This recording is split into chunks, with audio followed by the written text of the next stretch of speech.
Hi, Adam. I don't know how to love. Hi, Anthony. You're really excited about this, I can tell. I'm so excited. So, what do Hal Prince, Bette Midler, grand rights case law, and the 2021 insurrection on the U.S. Capitol have in common? Oh, man. You lost me at the insurrection. Well, find out today on We Don't Know How to Love Him.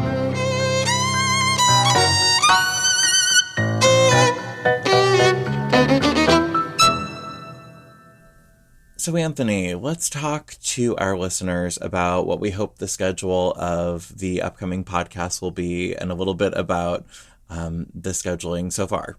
Yes, great idea. First of all, we're doing this as a hobby. We both have day jobs, but we do want to be good podcasters and come out regularly. Sometimes life happens, and life happened in a big way these last couple of months. I had a major life change and moved across the country. And I've just been lazy. Well, hardly. But now I'm getting settled, and we hope to get back onto a more regular schedule. Absolutely. And we want to share with you what our hope is for the future of the podcast. So we want to cover a show a month. And so our hope is that within the same month, we will have an episode that is on the history or the making of that show. And then we'll have our recap reaction episode in that same month. And when we do our part one, the history or the making of the show, we'll give you a sense of when the recap episode will be coming out so that you know how much time you have to watch that show and prepare for the recap. Sounds good to me. Sounds good. Adam, do you know what time it is? 12:06. It's time for your favorite segment. When the show ends. I call it Andrew Lloyd Webber News, but you came up with the term Webber World. Cheekily named it Webber World. Yes, it's time for Webber World. Dun dun dun dun dun dun dun. Are you ready to hear what's going on in Andrew Lloyd Webber World? I am so ready. So, since we last talked, Andrew has been on the show Who Do You Think You Are? The British version, which is kind of like Dr. Quinn, Medicine Woman. I don't know what I'm saying. What's that show? It's like Finding Your Roots on PBS here in the States. Oh, okay. Yeah. Okay. And who does he think he is? Well, I've asked that question many times. Yes, it is a provocative question. I don't know. I didn't see the episode, but what they told him was that he is the descendant of some showbiz folks. Oh. Yeah, Ooh. show business runs in his family. So his 6 times great uncle, Alexis Majito, was a renowned cellist and composer. 6 of his sonatas are still in existence, like the printed music you can see. And Andrew's brother, Julian Lloyd Webber, is also a well-known cellist. So, yes, his father. His father was a keyboardist and composer, and his brother is the cellist. Okay. Well, we somehow did not study his great uncle when I was in the conservatory. But to be fair, we also didn't study Andrew Lloyd Webber when I was in the conservatory. So there's been some real erasure of his family in my conservatory training. Well, okay. Well, not only that, but it gets more exciting for me. The Majito family had become known as fairground showmen, circus entertainers, and musicians. A member of that family, Peter Majito, is thought to have been the first circus master in Holland. Oh, wow. Those are my people. Oh, nice. He was a rope dancer, and he sometimes performed in skates. Oh, which okay. You know what that made me think of. Can I roller skate? Oh, no, that's not what it made you think of. That's what it made me think of. That's what it made you think of. Made you think of your favorite Andrew Lloyd Webber musical? Starlight Express. Not my favorite. Listeners, if you go to our Instagram, you can see my review of Starlight Express that I wrote. I forgot about that. Yeah. Definitely check it out. Yeah, not my favorite Andrew Lloyd Webber musical, but certainly a very interesting one. Was that musical his way of finding his roots? Maybe. I mean, obviously it runs in the family, but it skips 5 generations. It's one of those things that's famously known. Yeah, it's a recessive gene. Receded way back. Yeah. So that's a little bit about that. Also, some business news. The Really Useful Group announced that they have hired Neil Marin as a consultant. Neil Marin and his late partner, Craig Zadan, they produced all those big TV live musicals, including Jesus Christ Superstar, The Sound of Music. Sound of Music. Yes.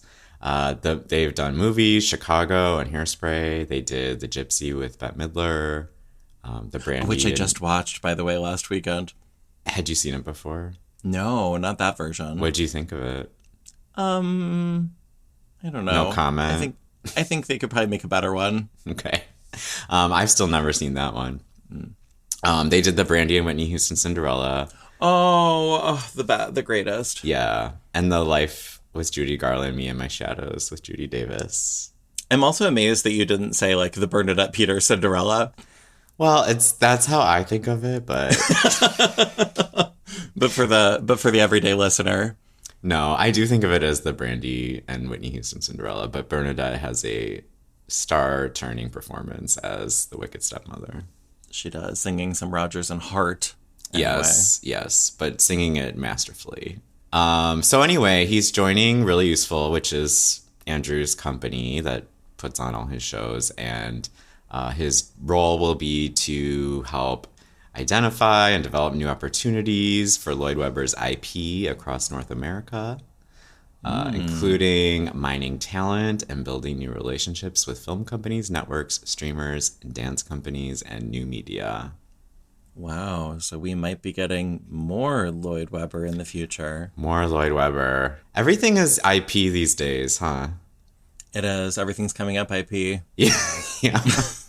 I wonder if there's going to be an actual Lloyd Webber world as like an annex to Disney at some point. Oh my God, like a Dollywood? Yes. If they call it Webber World, do you think we'll get residuals or whatever the word is? We better. We better. Do you think they'll be reaching out to us sometime soon? What's his name again? Craig Zadan? Do you think Craig Zadan will be No, I'm reaching out sorry. to us? Not Craig Zadan, Neil Marin. Do you think Neil Marin will be reaching out to us? I hope so. I mean, they could hologram me. I'd sell my AI to them. They could make like an Anthony Introduces Andrew Lloyd Webber. That'd be your dream.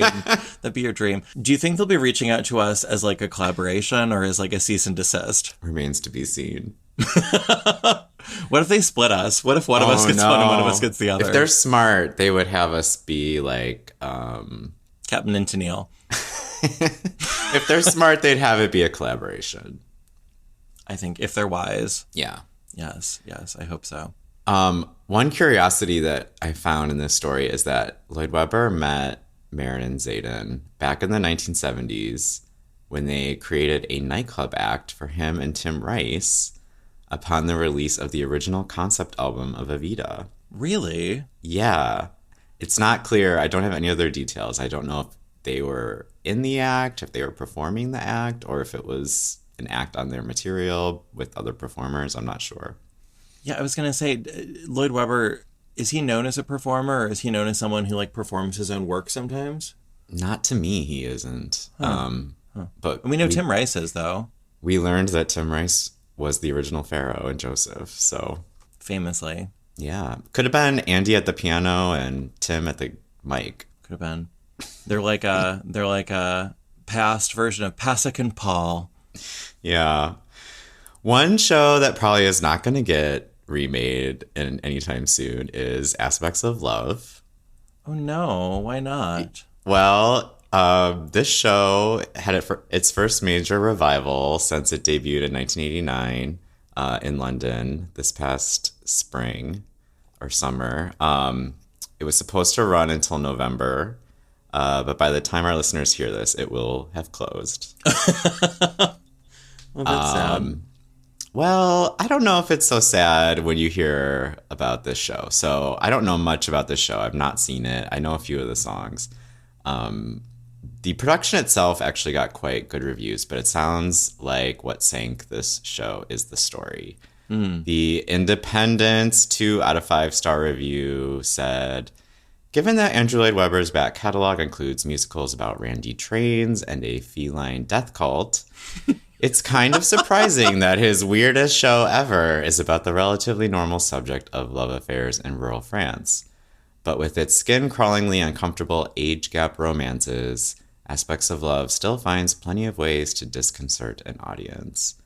I'm not going to get into the details of the story, but as I understand it, it reminds me a little bit of Woody Allen's real life. So the Evening Standard in their review said, it's hard to see why Andrew Lloyd Webber thought this creepy and downright silly chamber musical was a good idea in 1989, let alone ripe for revival now. Yikes. Okay. Yeah. Maybe it's time to put that one out to pasture.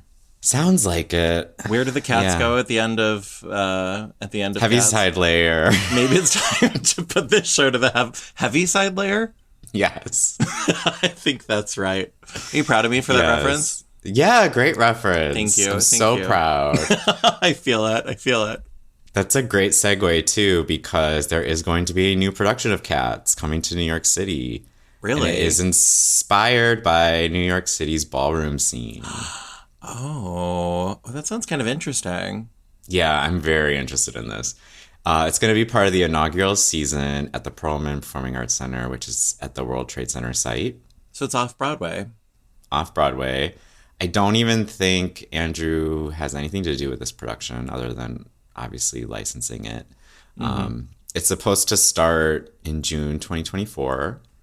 It's the first major staging to dramatically depart from the original production. Which ran for 85 years. Something like that. Certainly seems to have 9 lives. That was so bad. I kind of liked it. Oh, thanks.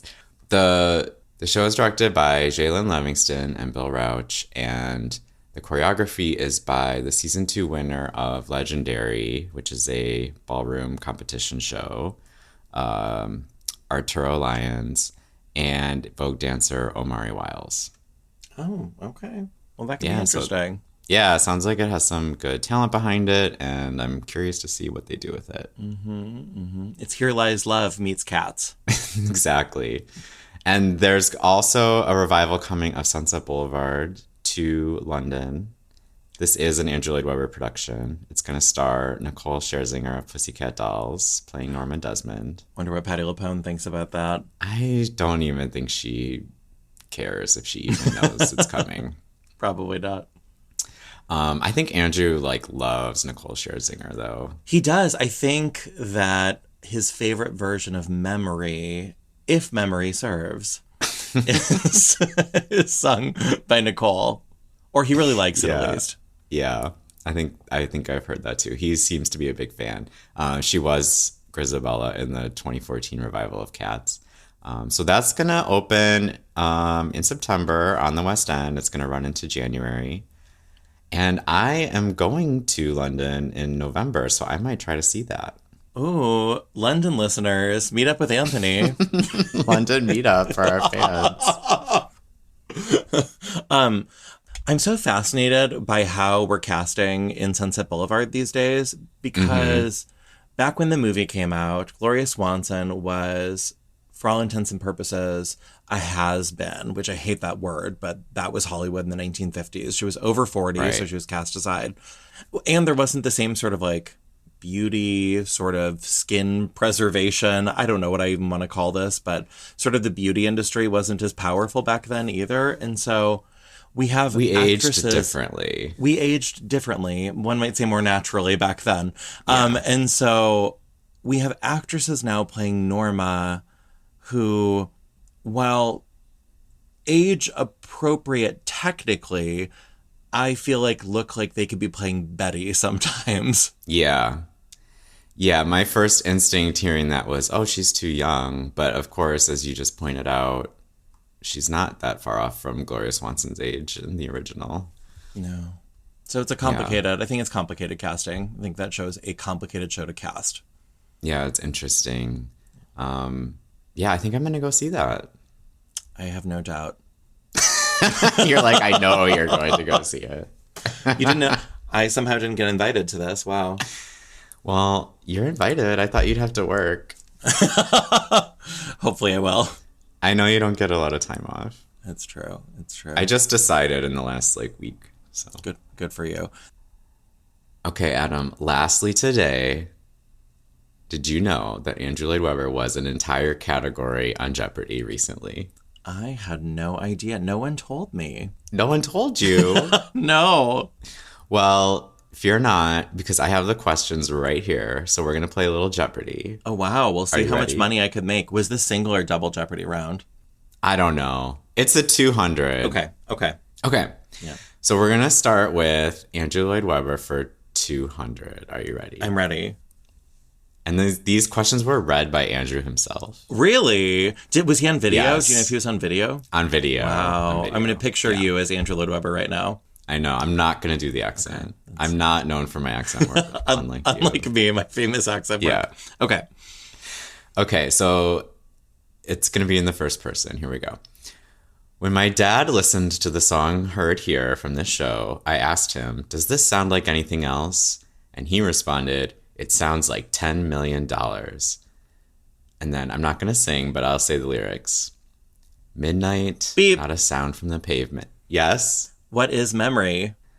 Okay, see, the hard part about these questions is the way they're phrased, because they're so long. So the answer was really this musical. Oh, no. So the question needs to be what is the musical? That was really long. I don't blame myself. So you're negative 200.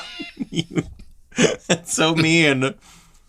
I'm sorry. What? Listen more carefully this time. Oh my God. Okay, fine. For the listeners at home, the answer was, what is Cats? I think that if I were actually in the studio and the screen was up there and Andrew Lloyd Webber was saying it. Oh my God. Okay, fine. Next one. The reason I'm saying no is because I watched the actual questions on YouTube and I had the same problem because they are so long. It's not because I doubt your Andrew Lloyd Webber prowess. Well, they are so long.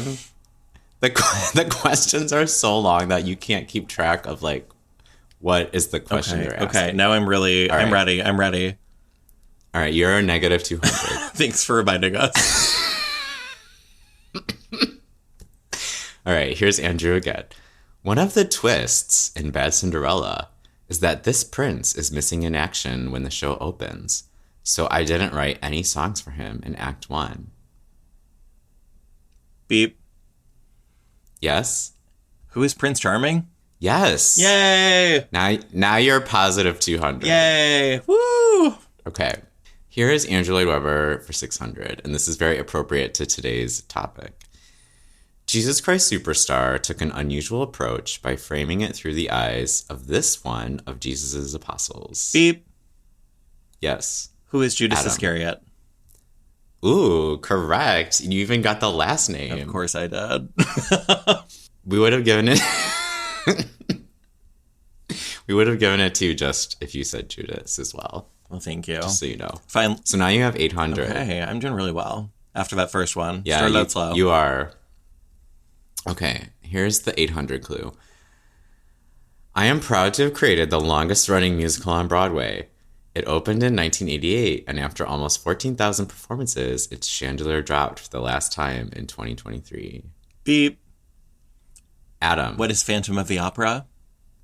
That's correct. Yay! How much money do I right. have now? You now have 1,000. No, I'm sorry. 1,000 is next. You have 800 plus 600. 1,400. There you go. Because I have to, good math. Because I have to keep track of my own money in this game. All right. Here it is for 1,000. Glenn Close was a marvel to behold. Boo. Singing my song. Boo. Singing my song as if we never said goodbye. Playing this silver screen legend in Sunset Boulevard. Beep. Adam. Who is Norma Desmond?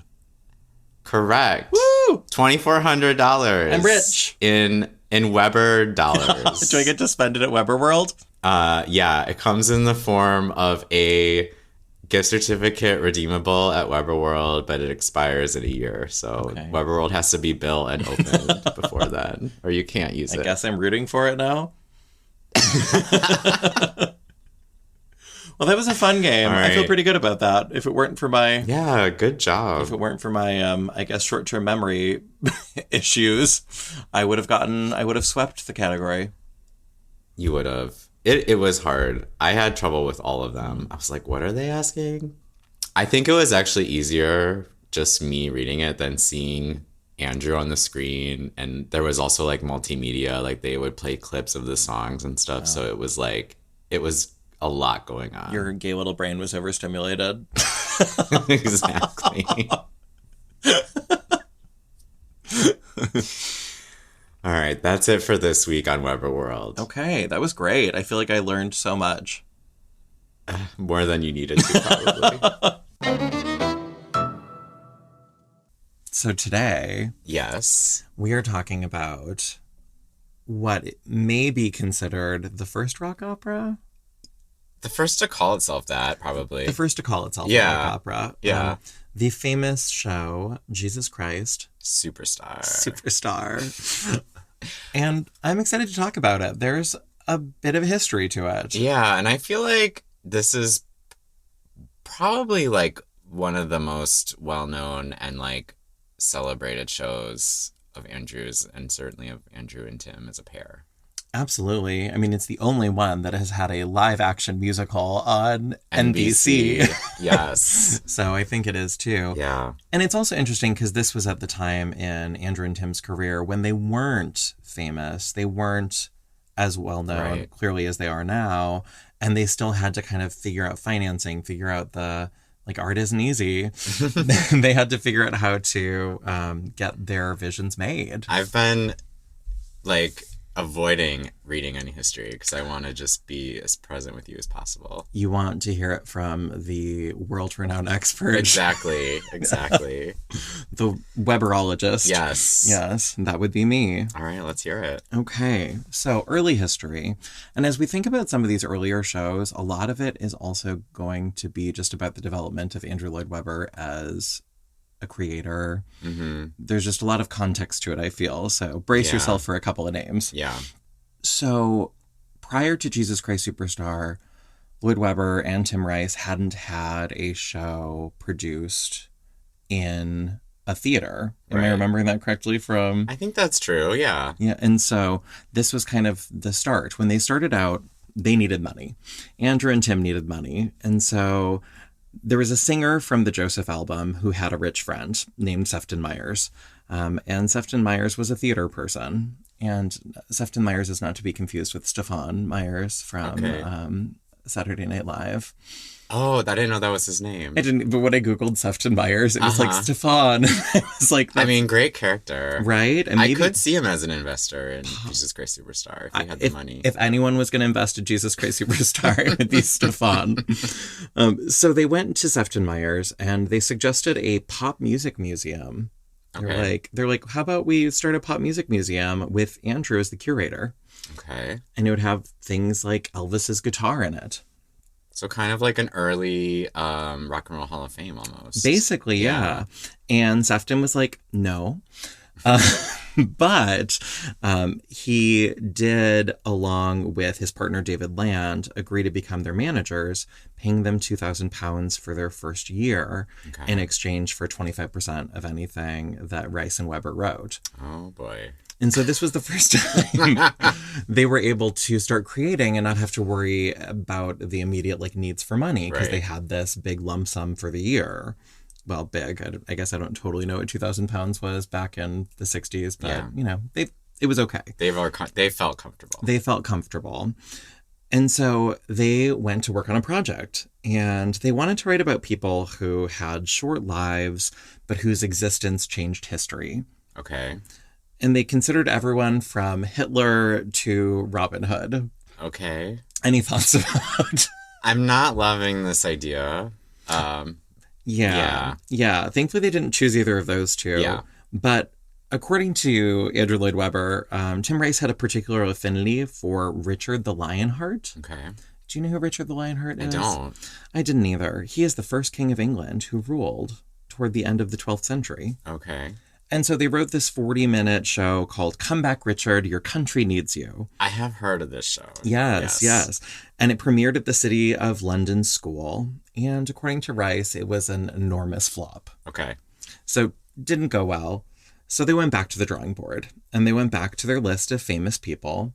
And they thought about their success with Joseph and how they'd had success with biblical material. Right. And so someone who had a short life, whose existence changed history from the Bible, who do you think of? Jesus Christ. You, ding, ding, ding. I was sure you were going to say Dorcas from the New Testament somewhere in there. I don't even remember Dorcas. I just tried to pick the most random person I could think of. Yeah. I mean, I suppose there are other biblical figures. Moses, but he didn't live a short life, did he? No, I think Moses lived for a good long time. Yeah, he had to get them through the 40 years in the desert. Right. So he's at least 40. Exactly. Yeah. And so they were hoping that lightning would strike twice. And there was a lot of Christian-esque material at the time, and Tim Rice was inspired by a few lines from a Bob Dylan 1964 protest song titled With God on Our Side. And a couple of the lyrics are, through many a dark hour, I've been thinking about this, that Jesus Christ was betrayed by a kiss.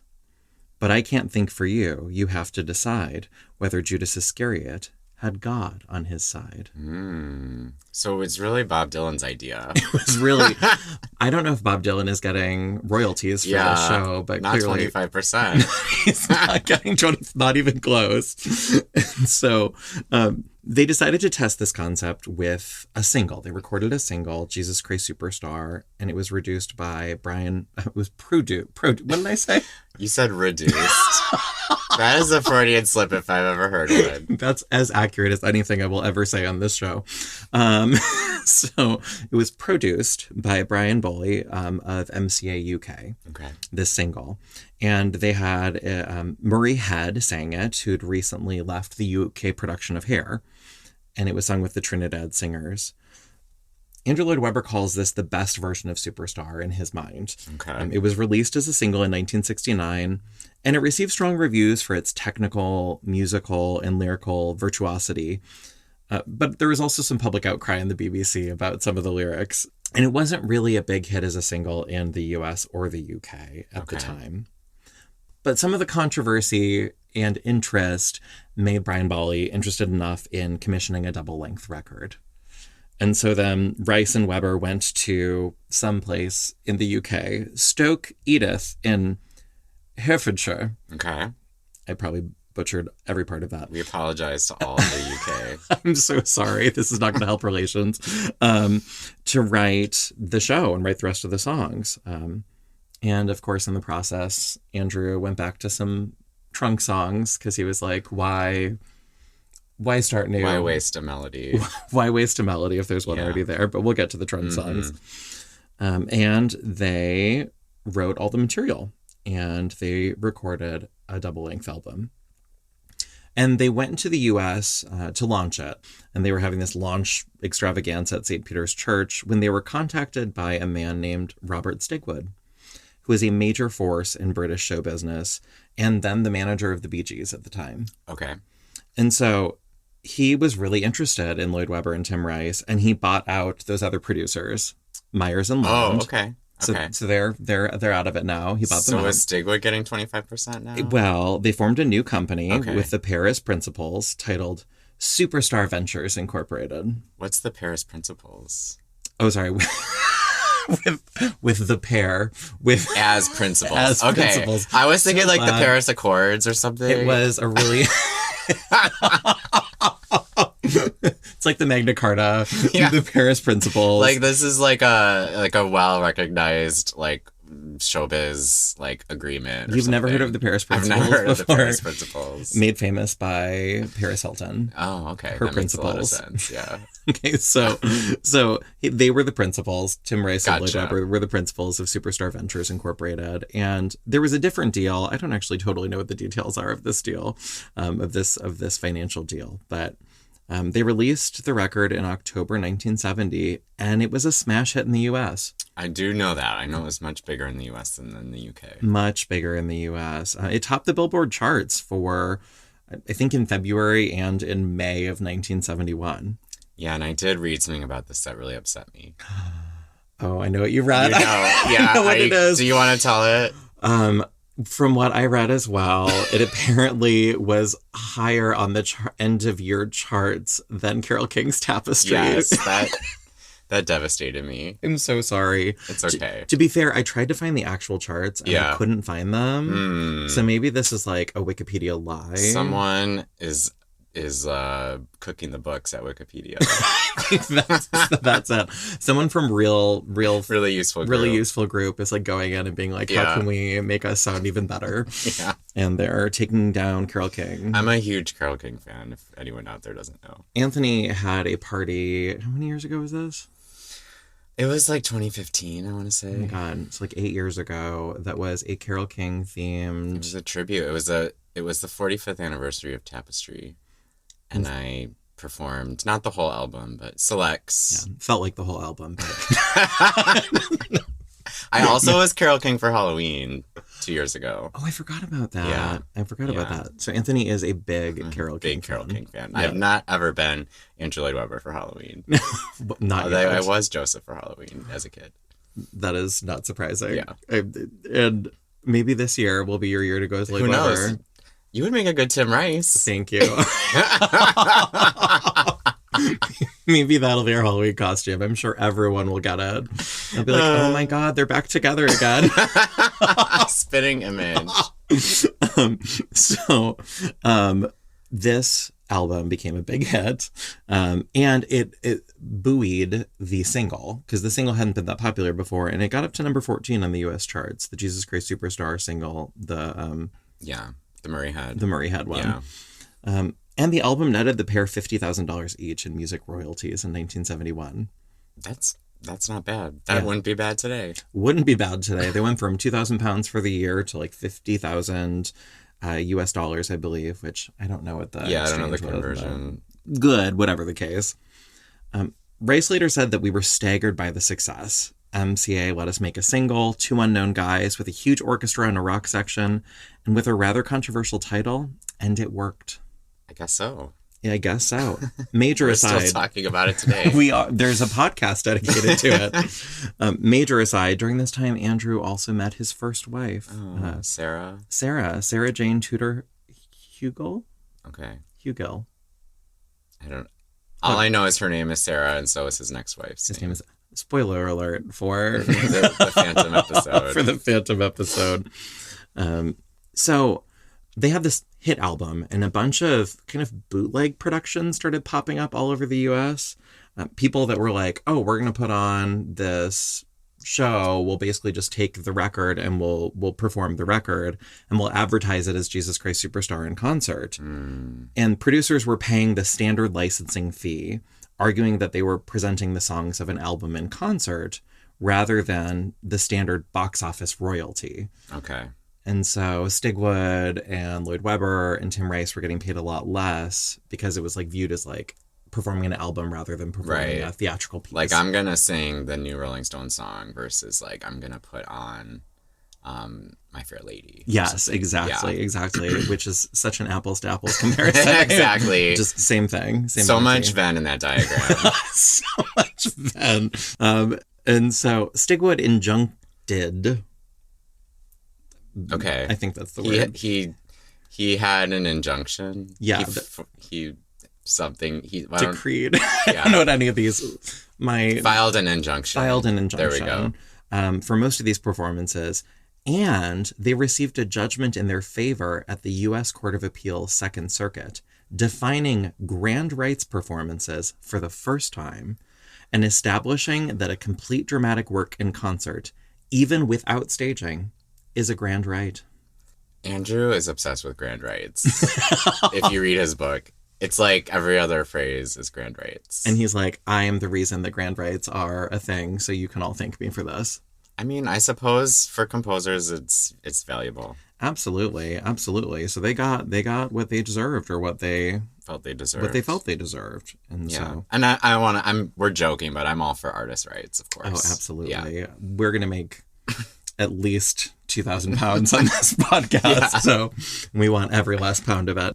So Stigwood started producing a touring production, like an official touring production across the U.S. with minimal scenery, a young cast, no stars, really sort of cheaply done. And I don't think that was the motivation behind it, but it was just a cheaper show to produce. Truck and bus tour. Yeah. And it was so successful that he immediately mounted another company to crisscross the first one across the U.S. So then we come to the Broadway production. Mm-hmm. Do you know who could have been the director of the Broadway production had Andrew Lloyd Webber's parents looked at his mail? Bette Midler? Hal Prince. I was trying to put together the riddle at the riddle of the show. You're like the 2021 insurrection? Yeah. Mike Pence. He would have loved to direct it, I bet. It would have been, he probably would have, and it would have had none of the homoerotic sort of undertones or overtones of the show. It could have been Hal Prince. Yeah. Do you know this? I did know that. What do you know? Just that, really. And I think Andrew, was kicking himself for years and years. Absolutely. He would have loved to have Hal Prince direct it, especially with what happened with the Broadway show, but we'll get there. Okay. And Hal Prince wrote a letter to Andrew expressing interest in it that sat unread at his parents' house. And so didn't get to it for a while. I don't know how mad I would be at my parents if that happened. I'm done with you. But also, I wouldn't want them to open my mail. So it's, it's a lose-lose. It is. Is that a catch-22? Yeah. Yeah. It's a catch-22. What do you do? What do you do in that case? So they were able to book a Broadway production at the Mark Hellinger Theater. Hellinger? I just need to read these names with confidence, and I will decide how they're pronounced. Just kidding. I'm so sorry. Please correct me. Mark Hellinger Theater. And the casting for Jesus Christ was Jeff Fenholt. Judas was Ben Vereen. Mm-hmm. Pontius Pilate was Barry Dennen. Mary Magdalene was Yvonne Elliman. That was just some of the cast. And some of them had been on the recording. Right. Like Barry Dennen, Yvonne. Yeah, they were both on the recording. And so now on the first day of rehearsals, Andrew Lloyd Webber was contacted by top agent Norman Weiss and asked to audition a new client he had just signed who had recently been performing in some gay bathhouses. Uh-huh. And whom he thought would make a splash as Mary Magdalene. Who is this performer? That's Bette Midler. Yeah. Yes. And Andrew Lloyd Webber agreed to hear her as a courtesy. And when he listened to Bette Midler saying, "I don't know how to love him," he described it as mind-blowing, like a mind-blowing performance and a performance without equal. But he said he was committed to Yvonne. Mm-hmm. And so Yvonne was going to do it. And he later said that it would have been a waste of Bette Midler's talents to be in this production. That's very humble of him. Well, he was dissing the production, not the role. Exactly. And around this time, the album reached the #1 spot on the Billboard charts. The album sold 3 million copies by the time the show opened. Okay. So it was a phenomenon. Big hit. Yeah. And by the time the show opened, the show had the largest Broadway advance in history of $1 million. Oh my gosh. And then the show opened on October 12th, 1971 to poor reviews. Yeah. This production was directed by Tom O'Horgan. Mm-hmm. There was originally supposed to be another director. Oh, I can't remember his name, but he was coming from opera. Andrew Lloyd Webber was really excited about him. And then I believe this man got sick and got bought out of his contract. Okay. Not by Andrew, but by, I think, Stigwood. Yeah. And so it was not the success that later Andrew Lloyd Webber musicals would be, though it did run 720 performances. That's good, actually. Right? A substantial number. But I think they thought, considering the advanced sales, considering how many people had bought the album and how much interest there was in the album, that this was below expectations. Makes sense. And some of the reviews were generally mixed to scathing. Andrew Lloyd Webber, in reviewing the production himself in a New York Times interview, I think around the time that it opened, said, quote, "Let's just say that we don't think this production is the definitive one." Okay. End quote. He also said, "Well, it's not the way I envisioned it. I saw it more as an intimate drama of 3 to 4 people. I do think the music has suffered a little." It was a very visual kind of spectacle kind of production, right? It was a very visual spectacle production, and a lot of the visual and spectacle nature, just the critics and Andrew Lloyd Webber did not like. It's not the way he wanted it to happen. And he spoke out against his own show pretty much right away. Wouldn't be the first time. Well, maybe it was the first time. Wouldn't be the last time. Very well said. So Walter Kerr in the New York Times, in a review titled "A Critic Likes the Opera, Loathes the Production," said, "The title page of the program for Jesus Christ Superstar at the Mark Hellinger stresses that Tom O'Horgan has not only directed the production, but has conceived it. It is not an immaculate conception." Ooh. I love reviews. Yeah. And especially the way that critics just go for a punny sort of evisceration. He set himself up for that one. He did. And he said, kind of agreeing with Andrew on this, all that has to be done with it is put it on the stage baldly. Baldness is very much of its essence. And after establishing a few simple traffic directions, let it sing for itself. Instead, Mr. O'Horgan has adorned it. Oh my God, how he has adorned it. So what you were saying, there was just so much sort of spectacle, and there was also some controversy, which I don't know if this is like thoroughly 1970s sort of homophobia or if it was in poor taste, but King Herod, I believe, was a drag queen in the performance, and there was some criticism of that, which I'm not apt to give these reviewers the benefit of the doubt around that one. So I don't know if some of it was just some of the homophobia, I don't know what else to call it, of the time, that they didn't like that sort of direction, or if it just wasn't done well. But Clive Barnes in the New York Times described it as brilliant but cheap. Huh. Interesting. I'm curious about like what that combination means to him. Yeah. When I think of it, I guess it could be visually brilliant. Yeah, but like looking cheap. Yeah. Kind of like Chuck E. Cheese. That's exactly what I was thinking of. I was actually thinking of like a Trump hotel or something like that, where it's gilded. But I'll just say, I think one final. John Simon said, "What we get at the Mark Hellinger is closer to rock bottom than rock opera." He also said, "A mediocre score with less than mediocre lyrics and an overinflated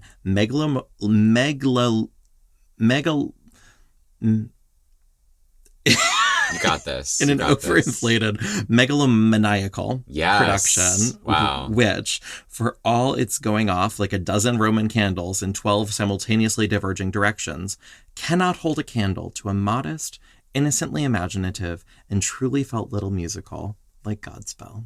Ooh. Pitting creators against creators. The New York Daily News thought it was wonderful. Great. So, should throw that in there. There were some defenders. So it was not considered an artistic success in any way. Yeah. And it wasn't even the sort of financial success they would have expected. Yeah. The producer quickly mounted an LA production, which, according to Andrew Lloyd Webber, was far better. Okay. Which made me think about how Andrew Lloyd Webber's preferences for LA productions of his shows. Yeah. Thinking of Sunset. Yeah.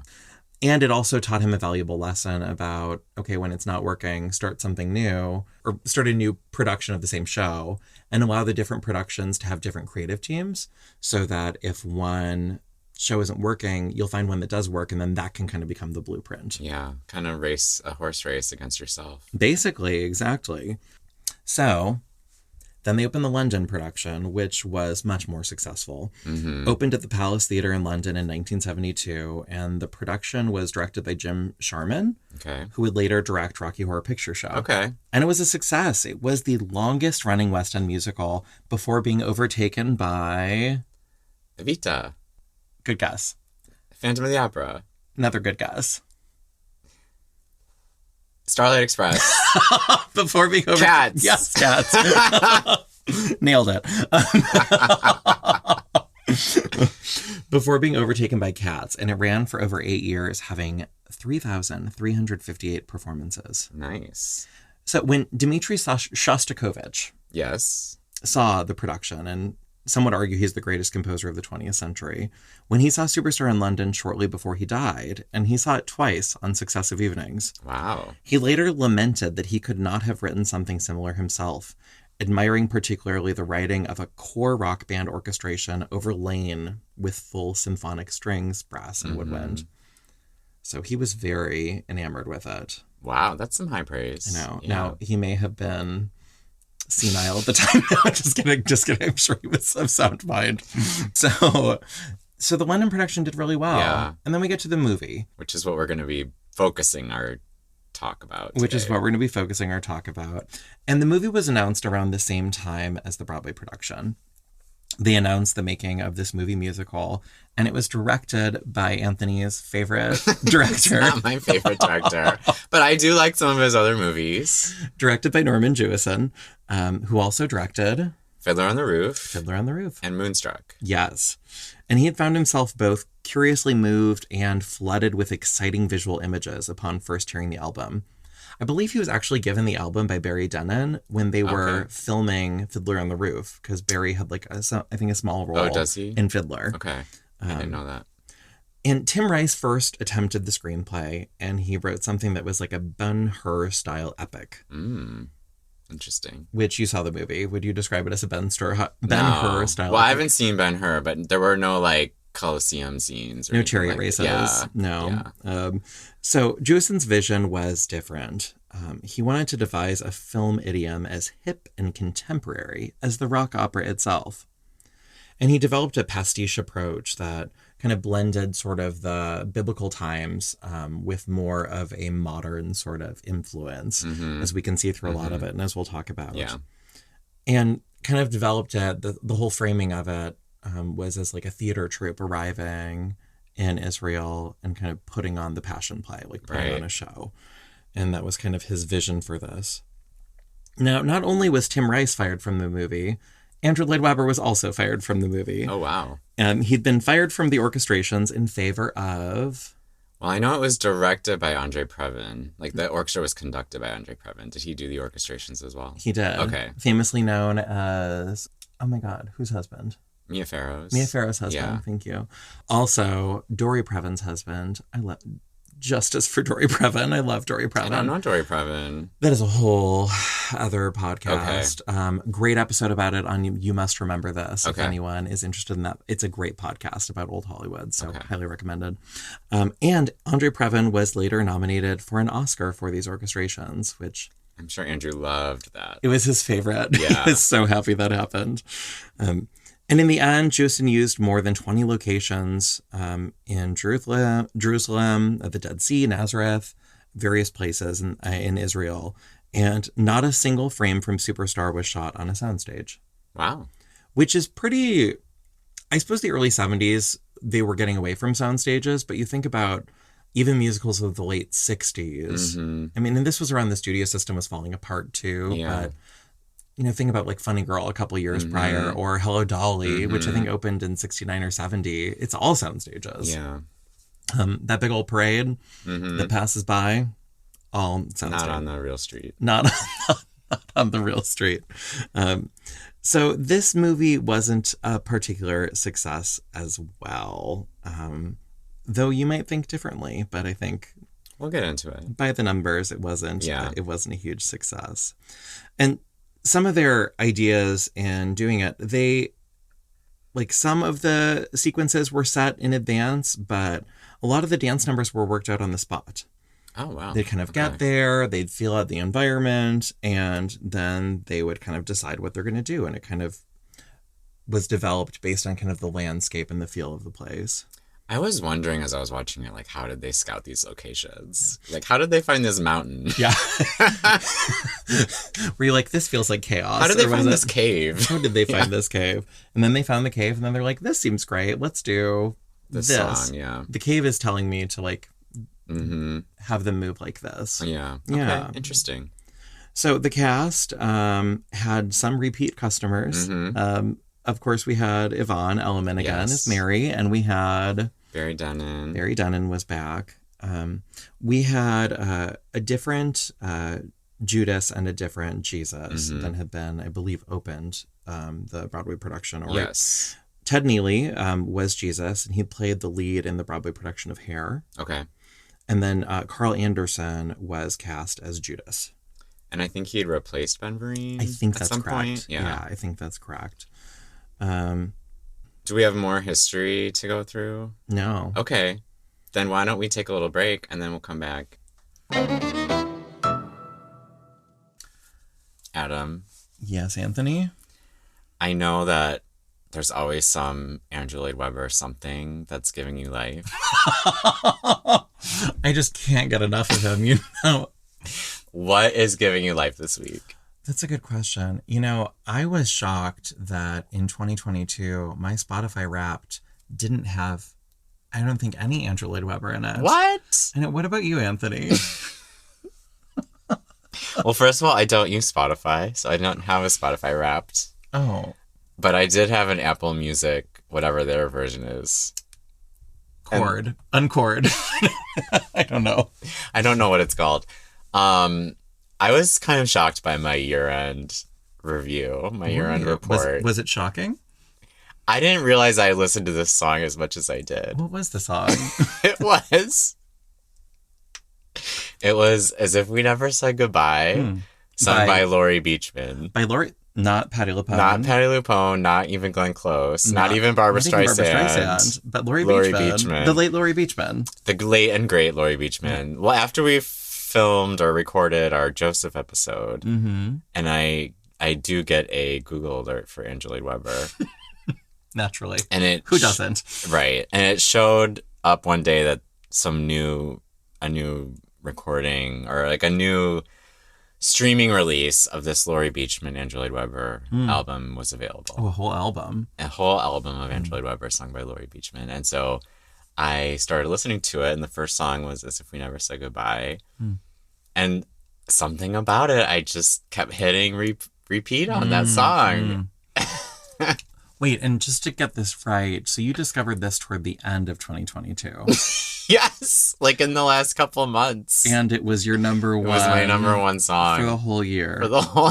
Overtaking Beyonce, Adele. Wow. Sheryl Crow made a big appearance on my list because of the Sheryl Crow documentary on Showtime. And I went down a big Sheryl Crow. As you should. Yeah. And then I also had a big Mary Chapin Carpenter resurgence because I saw her perform this summer. Yeah. So. But overtook all of those people. And Laurie Beachman. Laurie Beachman, baby. Number one for Anthony. Anthony is Laurie Beachman's number one fan. I suppose. Which, to be fair, who doesn't love Laurie Beachman? I mean, you can't really go wrong with her, although you maybe want to skip her recording of Starlight Express. Your favorite musical. Well, you know. So would you say that's what's giving you life this week, or would you say something else is giving you life? You know, yeah. It was Laurie Beachman giving me life. She was giving you life. Laurie Beachman, As If We Never Said Goodbye. Yeah, giving you life this week and for many months past. For many months and maybe years to come. Who knows? Maybe years to come. Yeah. Spotify or Apple Music Uncord for the decade. Laurie Beachman. Why do you call it Uncord? It's just like, well, one's unwrapped and it's an apple. You know, like an apple has a cord. Now I want to know what it's called. Oh, CORED. Yeah. I was thinking CHORD. Oh, no. CORED, Uncord. What's giving you life this week? You know what? There is a version of Jesus Christ Superstar. Oh. That I believe came out in the last year, a studio cast of all women. Oh, interesting. Performing the score. And so we have Cynthia Erivo as Mary Magdalene. Oh, great. We have Shoshana Bean as Judas. We have Orphe. Is that how you pronounce her name? I think so. We have Morgan James as Jesus Christ. And honestly, I think in particular, Shoshana Bean as Judas is giving me life. Oh. Her voice already lends itself to sort of like a rock. She can just do anything. She can sing anything and do no wrong. And so I think listening particularly to some of the Judas numbers with Shoshana really gets me. And to hear the Mary Magdalene songs sung in tune by Cynthia Erivo just really fills me. I really am enjoying that recording, and just to hear it sung by all women. So I'll have to check it out. Highly recommended. All right, thanks. Okay. All right. Well, we'll see what's giving us life next week. Can't wait. Maybe another Laurie Beachman number. There's some other really good ones on there, so maybe we'll find a song. Excited to tell you about it. I'm so excited. Yes. Okay. All right. Well, that's a wrap on our history episode. Wait, Adam. What? We forgot to talk about the insurrection. What does that have to do with Jesus Christ Superstar? We did forget to talk about the insurrection. Okay. So obviously this has to do with more recent productions than it has to do with the original. But there was a stage actor named James Beeks who was arrested in November 2021 while on tour portraying Judas in a road company of Jesus Christ Superstar. He had traveled to Washington, D.C. on January 6th after reading some online messages posted by the right-wing group Oath Keepers. Oh, so he was there for the insurrection. Okay. Wow. Yeah. He was later acquitted, with the judge saying that there's a lack of evidence that he knowingly took part in the planning of the attack. But yeah, this actor was at the insurrection, so that's the connection. And then was he put back into the show? That's a great question. I don't know where James Beeks' career is now. There has to be cause to terminate an equity contract, so not sure where he is now. If anyone knows where James Beeks is now, let us know. Or don't. Or don't. Also, James Beeks is not to be confused with James Van Der Beek of Dawson's Creek fame. So we love James Van Der Beek. You do. I love James Van Der Beek. I just never watched Dawson's Creek. I have nothing against James Van Der Beek. Although I love Michelle Williams. Oh, of course. Do you love her in? We're not going to keep any of this stuff. Do you love her in the Pasek and Paul musical, Greatest Showman? I've still never seen it. I'm so jealous.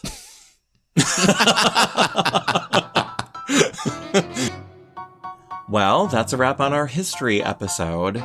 If you're listening to this in real time and not in 2025 after Anthony and Adam have become famous podcasters /influencers /thoughts, we'll be dropping our recap episode in 2 weeks.